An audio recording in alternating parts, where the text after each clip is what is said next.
I find it weird. I don't find it appalling. I just find it weird. I find it like, why would you put your underwear out to dry on the Shinkansen? Like, and how did you just wash them and walk straight into Tokyo Station? What happened there? Did they hang them out the window or something?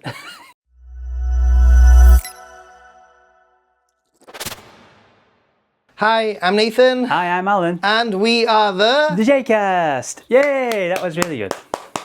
Come on, we're getting so much better at this, Nathan. So much better. We are. Japan is always constantly throwing things at us. Those of you who consume Japan media and content know exactly what I'm talking about. But there's one thing that isn't changing, Alan, and that is Japan's age problem. I mean, one of the things that I actually love about Japan is the old people. Very much so. Does that make any sense? Of course that makes sense. Yeah, absolutely. Yeah, so I've just been reading an article about how Japan has for the first time hit over 100,000 centurions, people over the age of 100. Crazy stuff. What a feat. Yeah. And what is it, Nathan? Is it healthy food, healthy living? What's the secret to longevity in life? Who knows? Is it too much hentai? Japanese people, apparently. In that case, I'm going to live to 200 years old. No, I'm only joking. Yeah, who knows? But I mean, it does seem a fantastic feat, doesn't it, for a country of 130 million or so, or even slightly less now. 100,000 people over 100 is just insane. I don't know how many are in the UK, but nowhere near as many, I would think. The crazy thing is that this has been the 55th year in a row that Japan has been increasingly beating or having some kind of a record of over 100-year-old people. The question is it good or is it bad for the country? In a country that is sort of complaining now that they need, like, the population is too old, it's a little bit expensive to upkeep, old people who are not contributing to the country, really. Well, I mean, you'd hope old people are spending pension money and, maybe selling homes and things, but that's slightly different, isn't it? In Japan, homes tend to deteriorate in value over their lifespan, whereas in my country, homes are worth more money as they get older. But it's quite interesting to think, I wonder if Japan will be the first country that would drop off from that list, so no longer be number one, but not because of like lifestyle changes and things like that, just because of a demographic change. There's less people being born in Japan, as we've spoke about in the past, so at some point in the future they won't have enough people almost to be number one in the oldest, because somewhere with just a larger population may have more people who are 100 or over, just purely because of population size. I think we're a little bit off that. I think it's going to take a while before we get to that point, and hopefully it won't get to the point that I'll see it, because if that happens in my lifetime, then there's something drastically wrong with me, because I've lived too long, or with the country. But definitely, I mean, it's that Mediterranean sun, Nathan, for you. Maybe that's why you're going to live so long. I know, yeah. Well, I'm so jealous. Look at this how pasty I am compared to you. That's not fair. How are we both British? So that's one of the questions that keeps on coming up now. Japan has a shortage of people, but at the same time, you got to remember that a lot of these old people in Japan, seniors, they work a lot longer than the average person in pretty much any country. The amount of old people that you see working their stores, ramen restaurants, fruit and veg stores. I have a good point about that. I think there's something that a lot of people don't know is there's a certain category of jobs for like the elderly in Japan, and they're called grey jobs. I don't know if you've seen this, Nephi, yourself. Grey jobs. So generally it's for people who are greying in hair and stuff, but it basically means people who are of a certain age. And I quite often see, like at the entrance to a large store, there'll be like a more elderly person helping people come in, or the guys who do the traffic and stuff are quite often, elderly and things like that, or people in train stations. So I think that's a great concept. Yeah, I didn't know it was called grey jobs, to be honest. Whenever I think of grey, I think of 50 Shades of Grey. It depends where you work. Something like that. Grey jobs, interesting. Wow, I didn't know that was a name. But it also, I have to admit that when I am traveling around Japan, I sometimes feel a little bit sad when I see these old people in the streets directing, like traffic, and it's raining, and they're obviously they're very proud of doing these jobs. You can tell they love doing these jobs, but you think, how long have they been standing out in the rain? Stopping traffic. That makes me a little bit sad. I'd much prefer to know that they're enjoying, retired life and not actually have to do any extra work. But for all we know, they're just bored, and that's something that they've chosen to do. That can be a big thing, can't it? Yeah, that can be a big part of retirement. I think I know, speaking to my own parents, sometimes after they're retired, they were, sometimes a little bit bored and wanted stuff to do and things, but they kind of travelled around and stuff. So it's interesting to think, that's probably more of a Western view, I would think. Whereas in Japan, it's more like, yes, these people are still, providing help to society and stuff, and keeping themselves busy. So keeping themselves active, which is a big part of Japanese culture as well. So that feels like, to me, I think it seems fantastic. And if somebody wants to do that, why not? There shouldn't be an age limit on how long you can work for. If you feel fine, you feel fine. I saw a documentary a while ago. I think it was a lady in the 90s who had just opened up like some kind of sewing shop somewhere in Japan, and she was just helping out a local community, mending curtains and things and other bits and bobs, doing alterations for people, and she was loving life, absolutely loving it. I hope I can get to be as active as that lady was when I hopefully become 90. Well, I hope I'm active, and I hope that I'm retired, basically. Like, I don't want to be working. I mean, I can't imagine myself, and you never know, maybe I'm still making YouTube videos by the age of 100 if I live up to that age. Nathan, we'll still be doing this. We'll still be doing this. We'll see. I mean, we would be blessed if we could still be be healthy enough to create content at that age, really, to be honest. So I have another thing, and that is, there's been a lot of talk of the dragonfly prince. So Alan, did you know about this firefly prince? No, sir, I didn't know about this. Basically, the emperor's nephew refers to himself as the firefly prince, or people refer to him as a firefly prince because he's really interested in insects, and he's in college and university right now, and he's actually studying insects and that kind of thing. But putting that aside, the real question that's coming up is that he might actually be the last emperor potentially of Japan. Because Japan currently has a rule where it's only through male lineage that you can become an emperor, and it's a whole big problem. He's just turned 18, so he's one of the few male adults in the imperial family of Japan. And the imperial family of Japan, I believe that is the oldest royal family in the world. As far as I remember, maybe somebody can actually correct me and say, you're wrong, You don't know what you're talking about. And I'm going to say, yes, I don't know what I'm talking about because I don't know anything about history, but it's absolutely fine. But the question is that things might change. There's a lot of talk about allowing female empresses. Is that how you call it? Empresses? Emperors?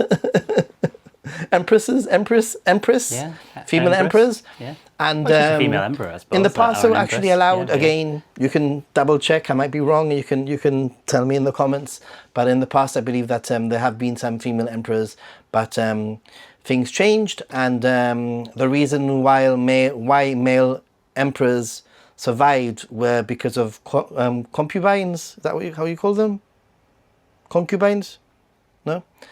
And obviously that doesn't exist. I mean, that 18-year-old prince would be the luckiest guy in the world if they reintroduce concubines into the I mean, you never say no. I mean, would it be hard to date as an emperor? I mean, would like a prince in a country find it hard to date? Maybe there's a lot of peer pressure on those type of people. But I didn't know. I mean, I probably would have presumed that Japan had the paternal bloodline, for emperors, etc. That kind of makes sense. But did you say there'd been some female empresses before? Is that right? I believe so. I can only think of one. So, yeah. The only one I know is after Sekigahara. So in the 1600s, when all Sekigahara happened, and all the Tokugawa stuff kind of kicked off, there was an Empress Meisho, but that was like 1630s or something. But I don't know of any others. So yeah, like hundreds and hundreds of years ago, you know, like. Oh, 400 years ago, yeah. There's probably some before as well. I can't think of any since then, but I'm sure somebody else will know. So how do you feel about things changing, like to allow female like line of succession? I mean, it doesn't really bother me at all. Does it bother you? I don't know. I understand tradition. It doesn't bother me. They've done it in the UK. Well, we had Queen Elizabeth and all sorts of things in the UK, so we had. No. But in the UK it was different. In the UK, it's been only through male successors. Yeah, but sometimes women have been in charge. And there was this moment when Prince George was born, and they didn't know whether it was going to be a boy or a girl. Mm-hmm. They changed the rules just before he was born. Yeah. So that if it was a girl, she would have been the future queen. So they actually changed the rules just before George was born, but it was a boy. So everybody was hoping sort of like that it would be like a break from tradition, but it just didn't work out that way. Personally, I think it's great that things are being, modernized, and I think that it's great that we are thinking a different way. And for a country like Japan, this is the issue. A country like Japan finds it hard to modernize, culturally. When it comes to like, you got a great point though about Japan being modern, but I'll let you finish your thing first. Sorry, go on. Yeah, I was gonna say that Japan is a very modern country. We have, like, great infrastructure and great, like robots or whatever, like here and there, and all sorts of things, convenience stores that serve everything that you can imagine, great train transportation system. But then when it comes to social issues, they lag behind big time, especially when it comes to female equality. So having this sort of like talk about changing rules so that the we can have a female empress in the future is very forward thinking. It's very sort of, I think it's nearly like survivalist of them, because they know that if they don't do this... Well, that's a good point. Yeah, if they don't do this, then their bloodline might slightly change or something else, which is all what Sekigahara is kind of about as well, funnily enough. So maybe the bloodline issue hasn't changed in a long time, but now they're just more willing for other people to become emperor or empress. But I mean, it doesn't really matter, does it? From my standpoint, it doesn't really matter at all. I couldn't really care less if we have a king or a queen in the UK, and Japanese people may feel differently, of course. But it feels like younger people. I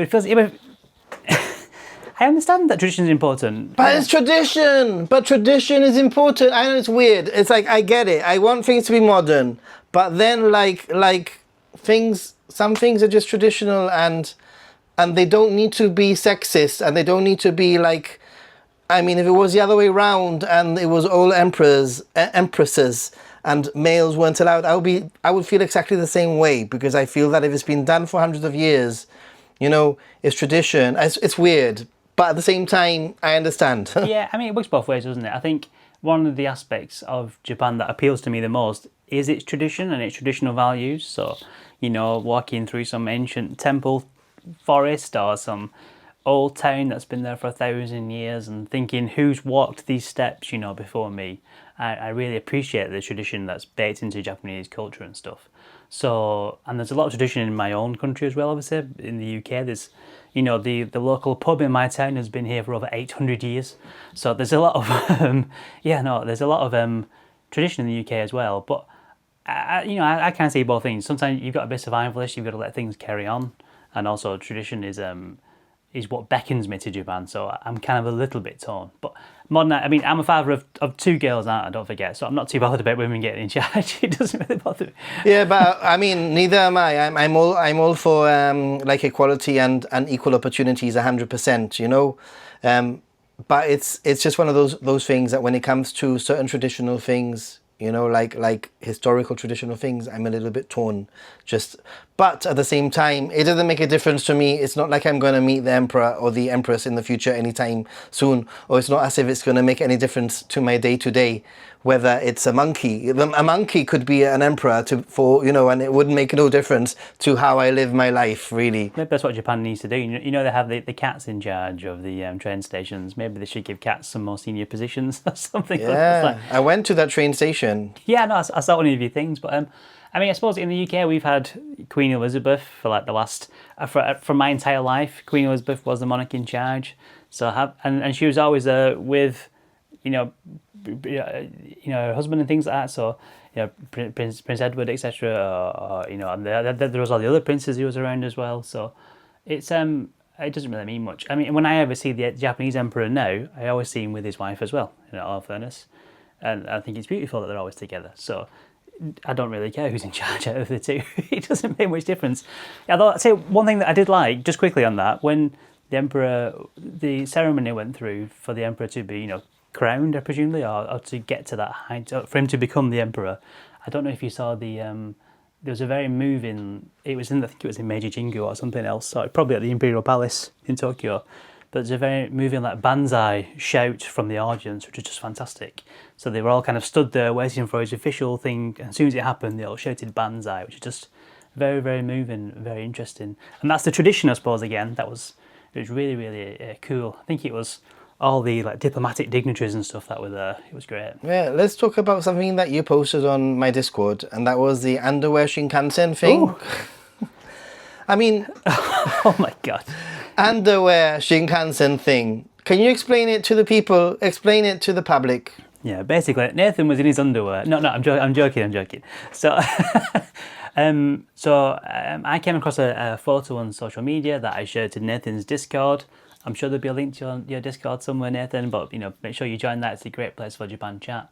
And basically, someone had taken a photo on one of the Shinkansen, I think it was the Tokaido Shinkansen, of people with their underwear basically laid out on the tables in front of them on the Shinkansen. So it's like drying their clothes out or something, it looked like. And it's just, why would you take underwear out on a public train? But I have a more important question, I think, personally. I may be unpopular. Was it nice underwear? Is that what it wasn't? Well, unpopular opinion is, why on earth was somebody taking a photo of that to begin with? And why was somebody even putting it on social media to begin with? And really, is it really a big deal? I mean, this amount of random things that I see going on the Shinkansen that I could take a photo of and post on social media, including Japanese people doing things that I'm not used to, potentially, I'm just saying that, do we really need to post every single anomaly that a tourist does on social media? Because I can guarantee that is probably not 1% of anybody, including Japanese or any kind of tourist, I've ever done this on a Shinkansen. And all of a sudden, it's like... Oh my God, yeah, tourists. The tourists are terrible. Even was it a tourist? Who knows? Yeah, it's weird. It's weird. I find it weird. I don't find it appalling. I just find it weird. I find it like, why would you put your underwear out to dry on the Shinkansen? Like... Oh, right. I know. It's only 2 hours. How dry would they get anyway? But and how did you just wash them and walk straight into Tokyo Station? What happened there? Did they hang them out the window or something? Yeah, go on. Yeah. It was something that I saw on a Shinkansen, and that was a Japanese guy, basically. And if I had filmed it, had it been a Western person, it would have been appalling. You know what I mean? This is the thing. So this Japanese person was, first of all, put his bag on his seat. He had the 3 seats or the 2 seats, and there was no one next to him. He pulled down his bag from the overhead luggage, put it on the seat next to him, took everything out of the seat, everything out of his bag. Probably underwear in there and everything. I just wasn't looking out for that, is what I'm saying. And he then got some air freshener, some deodorant, which he applied on himself on the Shinkansen, and then this is the other thing. Then he took out from the bottom some kind of sandwich that was probably making it smelly or something, because he was like making like a disgusting smell sort of face. Yeah, like an old sandwich or everything. Which is basically the forgotten tamago surprise. Yeah, and that's probably why he was doing this. You know, probably he could smell like an odor coming from his and but he did that. He did that all out, and then he sprayed the bag with the deodorant. You know what I mean? And that happens, and people do random things, and people do weird things. But do we really need to make a big deal out of it? I mean, it's different to sort of say, "Oh my God, Alan, you've got no idea what I've seen on the Shinkansen today," to me actually filming it and making a big deal out of it when really it's weird, but it's not a big deal. Well, there's several points though. So one thing is the initial thing that we spoke about of drying your underwear in the Shinkansen is weird, right? I will die on this hill. It's weird. It's super weird. That is a really weird thing to, and I personally would never do that. I don't know about yourself, Nathan. I would never do that either. You could get your Speedos on there. Yeah, exactly. So it is weird. So it can be used, therefore, as an example of something not to do. But you would hope people would know not to do that anyway. So there's some value in that. But taking a photo of it and then sharing it is also weird. I completely agree. I mean, I'm a social media content creator, so I take up a lot of things and put them on social media, but I tend to be more Japan inspiration. This is the nice side of Japan. Look, here's Kyoto, all empty. I'm sure it'll be empty when we get there. But yeah, it's Kyoto at 4 a.m. Yeah, I don't think I would personally. Yeah, exactly. Look, it's so nice. There's nobody around, but except for 200,000 tourists on the way. But yeah, I wouldn't. It seems it's like quite a personal moment for some reason. Someone's like maybe having a bad time or whatever. It could easily be that, couldn't it? You know, someone having been a really low point. Yeah, I mean, it could be just one shot of a moment. I think that there are rules for when you should potentially maybe film and not film. There are different rules, and I think I think I have a good general rule for that as well. Yeah, I agree. I think that generally, if you are invading people's space, then I am allowed. If you are invading people's privacy and people's space, then a content creator is allowed to invade your privacy and your space, dude. That's what I think. You know, like, well, it's reciprocal, isn't it? I suppose that's what we're saying at that point. It's reciprocal. But when it comes to like putting some underwear in your personal space, really, and you're not really affecting anybody else, it's weird. And when you walk past and you look at it and you're like, what the heck is going on? But it's not really affecting you, really. You know, like. So if you were sat on the chair next to them, Nathan, and they got their underwear out, you'd be like, whoa. Oh, that would be different. Look, get a look at this guy here. He's got his boxes out. In the same way that this guy was emptying his bag. There was no one there. He wasn't invading anybody's space, really. It was just weird, and I just use it as an example of some of the things that I do see whilst I travel, that people, you know, that if it would have been a Westerner, it would have been like, probably somebody would have taken a photo and somebody would have put it online. Look at this Westerner taking, you know, like... Well, I am seeing more of this, you know, actually. That's a good point. As a social media content creator, I'm on social media an awful lot. And I do see... I see an increasing amount. I don't know if it's just the algorithm showing me more things or the fact that there is just more of this type of content out there, but of Japanese people taking photos of things and saying, God, look at what this Westerner guy's done here. You know, he's stood in the way in the Yamanote line. But I am seeing more and more of it, though. You know, 3-4 years ago, I may have seen like 1 or 2 a year, and now I'm seeing them every week. Because it feeds the algorithm, and that's what the algorithm wants, and that's what you want. And therefore, when you're a content creator, the amount of things that I come across that I have to hold back, and I'm like, oh, absolutely. Do I talk about this? Yeah. Do I mention it? Do I add it in a video? Is it really worth it? And I think that I've come down to this rule. And my rule is basically, if you are invading people's space and if you are invading people's privacy, and specifically if it's on purpose, then boy, oh boy, you have all the right to to get that video or that photo or whatever and share it because they were invading people's privacy or whatever on purpose. However, there are some cases when I think tourists honestly are oblivious to what they're doing, and they're not doing things on purpose, and they're just making some silly mistakes because maybe in their country and culture it's Yeah. accepted. And in those cases, like maybe they're not they're doing something wrong, but they're not aware of it. And is it really worth, like pointing a camera and making a big deal out of it, really? Yeah, of course. And I feel that people are just now, some people are going to Japan nearly like with a GoPro in their hand, hoping that they can catch somebody doing something wrong so they Yeah. can just make some content about it. And it's dangerous, it's scary, because Well- we all make mistakes, we all fall short at one moment, we're all tired and jet lagged at one moment and sit on the step on the side of 100%. Lawson or Yeah, whatever. no, Like, exactly true, and I think that's what some people don't realise is that could easily be you. Quite often, maybe not drying your underwear on the chair end, but you could quite often stand in the wrong place or make a small mistake or something else, and it's very easy to judge people. The trouble is, and I think you hit on a key point here, is the algorithms that really. The algorithms are the decider between success. Yeah, well, you know as much as I do. The pressure for both of us is to try and hit that algorithm. But we don't do the sensational stuff like people drying their underwear and stuff in the Shinkansen, because that's not what I want.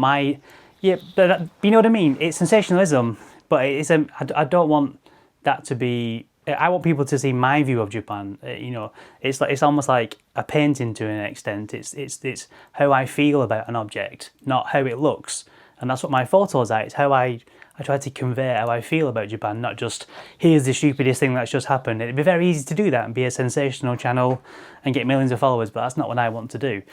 But the problem is the algorithm wants people to stay on that platform, whatever that platform is. So the algorithm says, well, loads of people are talking about this topic. Every time this topic's posted, loads of people talk about it. So let's promote that to other people. I mean, there are cases also, Alan. There are cases when there are just some idiots that are basically trying to do something for clout. They're not invading anybody's space, number one. They're not invading anybody's privacy, but they are themselves filming themselves for social media, doing some kind of press-ups or pull-ups or whatever on Torii gates. And they've posted it on social media themselves, right? And they are probably not realizing they're being disrespectful, but at the same time they're being idiots because they're just posting something for views, And if they're posting something for views, then I think that if I post anything on YouTube and you post anything on YouTube, then you got to accept that somebody could get your video and make something out of that video. Yeah. Basically. So it's not like you're going into people's phones and stealing their secret videos of them doing pull-ups on Torii gates. It's out there, So It's readily available, isn't it? It's readily available. There are things like copyright laws, but you're allowed to talk about videos and things. It's fair use, isn't it? So that's perfectly fine. You can definitely expect people to talk about your content, and quite often that's the type of content that works. Back and forth content is the. Yeah, I don't know what it's like for you, but the most engaging content is the content that gets pushed more than anything else. So I recently had a video of it was one of the the E5 and E6 Shinkansen, so the green and red one, the Tohoku one, and the other one whose name just escapes me now, the red one. Which is the red one? It's the E6 Shinkansen anyway. That's a narrower gauge Shinkansen than the E5. So as it pulls into the platform and when it stops, it has a little step that pops out of the Shinkansen, whereas other Shinkansen don't, purely because it travels on narrower tracks. The platforms it visits are narrower. You see, I didn't know that. Yeah, there you go. So but that was quite engaging because a lot of people said that. They were, "Oh right, I didn't know that." So I was trying to, when it arrived, I was trying to film that and say, "Wait for this step to pop out," and you can just see it pop out in my video. So that's like engaging content that's still quite pleasant and quite a short video as well. So it helps with retention and all that type of jazz. Yeah. But it's a fine line to balance. It's a fine line to toe, isn't it? Most of the time. And that's the issue, I think, for us. Yeah, I mean, there's nothing wrong with it. I don't think there's nothing wrong with talking and bringing attention to bad behavior in Japan. I just think that it's got to the point that everywhere. Some of the things that we're talking about are non-issues. Some of the things that we're talking about are just people putting underwear in their own area. It's weird. Probably it's wrong. But is it really worth like bringing attention to? Really, when I mean, how many Shinkansens have you been on that you've seen that actually happen? Well, yeah, I've Like, never seen it once. Yeah, of course, people so like yeah. exactly. I mean, people blocking the entrance to the Shinkansen, whatever. Even that, I think, happens kind of rarely. But I Yeah. think it's sort of like a something that could invade people's privacy, and it could also affect other people. So it's worth talking about. Anyway, I've got one more thing that I wanted to bring up, and that is Osaka Expo. It seems to be like Ooh. I mean, it's doing quite well. Surprisingly, the numbers have gone up. People are going. Oh, I thought it was a mess. Is it good? I thought it was a bit of a mess. I didn't realize it was going well. I thought everyone's complaining. That's what I see online. Maybe they're pretending that things are going well, but it seems that numbers are up and things are going, going more smoothly now. But they've been plagued by all sorts of things. We had the insects, mosquitoes sort of thing, whatever it was. Then they had the breakdown of the subway where loads of people were stuck. Did you know about this? I saw that. Yeah. So some people were trapped overnight, weren't they, as well? I believe some people were trapped because it's not as if it's in the middle. Yeah. Like they were trapped overnight. Imagine if you had a flight or something. Imagine if or you had an early Shinkansen or whatever, like, or check out an early, I don't know, like lots of crazy things. But more recently, right now, I've just got to get my phone up because I took a picture here, and it's, this is the headline. Osaka Expo visitors warned about venomous redback spiders. I mean, Japan does have some venomous spiders, doesn't it? I think anyway. So people should generally be aware. But yeah, so according to the association, at least 70 redback spiders have been found in backstage areas. I mean, wow, I mean, that think so? would put me off going to the expo. I haven't been, but I'm not so sure. I'm not so sure it would put me. but off. yeah, it's kind of crazy. I mean, there's spiders kind of all over Japan. No, Would well, it put you off? I don't know. I'm not a big fan of spiders, to be honest. No, I actually found a false widow spider, in my garage. Maybe when I was renovating Really? recently, yeah. I'll send you the video at some point. But yeah, that was quite. Don't send me the video. I won't sleep, Alan. Don't send If you it. see a black widow, Unless you can like AI put a little bandana with a thing on in it, that'd be quite I cute. could probably do. I could make an AI of it, changing its underwear in the Shinkansen. Maybe that will go viral. Maybe that will go viral. Get all the topics and put them all into one. So it would have to be an AI spider with a little bandana doing pull-ups on a Shinkansen, sort of like Who wants to be an emperor? Don't forget, yeah. doing underwear. Yeah. And it's and it wants to be a spider emperor, and it doesn't like spider empresses, and it's all that type of stuff as well. Everything viral content there. Maybe that could work. The most viral video of all time. But yeah, I mean, I suppose the insect thing. I mean, to be honest, the whole Osaka Expo thing has been a bit wild for me. As someone, I want to visit Japan to see Japan, right? That's what I go to Japan for. So. I quite like visiting museums and stuff. Yes, I'm quite sad, but I tend to visit like museums about Japan quite often. So the National Museum in Ueno, near Ueno Park is very nice. That's a great museum. There's been some woodblock prints and stuff. That's what I like to see. So I don't think I would go to Japan for the expo. I understand you can see all different elements of the world, but I've kind of aimed myself in one direction anyway, which is Japan, as we know. So I don't think the expo really appeals to me that much, if I'm honest. It may do in the future when the expo's gone and they do something with that land. I know loads of people that have gone and have really enjoyed it. I've got to be honest. I mean, there's plenty of people that I know that went and they really enjoyed it.